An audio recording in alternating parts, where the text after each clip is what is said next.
Hello வணக்கங்க. இன்னைக்கு காலையிலேயே உங்களோட கஸ்தூரி பாய் காமிச்சு தாரே. ஓகேவா? எங்க அம்மா என்ன செய்வா அப்படி பார்த்தீங்கன்னா, கட்டில வச்சு எங்க வீட்டுல பூத்த பிச்சு பூ வந்து அழகா தொடுத்துட்டு இருக்காங்க. முத்துமணி சரமே வா டடடங், முல்லை மலர் கொடியே வா டடடங். இது வந்து சம்பா பிச்சி. அன்னைக்கு பத்திலா நான் காமிச்சது வந்து தெரியுமா? இங்க காட்டுங்க. சம்பா பிச்சி அப்படின்னா இதுக்கு கீழே வந்து ஒரு லாவெண்டர் கலர்ல லைட்டா இருக்கும் பார்த்துடுங்க. சும்மா இதுதான் சம்பா பிச்சி. இந்த பிச்சு பூவை ஒவ்வொரு ஊர்லேயும் ஒவ்வொரு மாதிரி பேர் சொல்லுவாங்க. எங்கள் அம்மா இன்னைக்கு ஒரு கோயிலுக்கு போகிறாங்க பார்த்துடுங்க. அதனால பூ அழகா இப்போ வந்து தொடுத்துட்டு இருக்காங்க. பற்றில எங்கள் வீட்டில் பூத்தது டிஃபன் பாக்ஸுக்கு உள்ள கோயிலில் உள்ள ஒரு ரோஜாப்பு.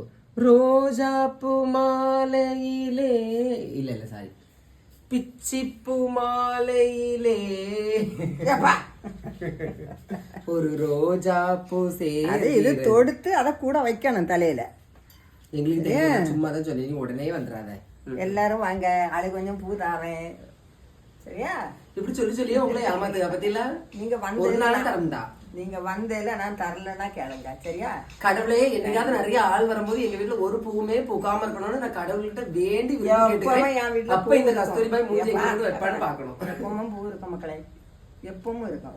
ரெண்டு கண்ணியாவது வச்சு விடுங்க. எல்லாரும் வரங்க, சரியா? ஓகேங்க, பிடிச்சா லைக் பண்ணுங்க. தேங்க்யூ.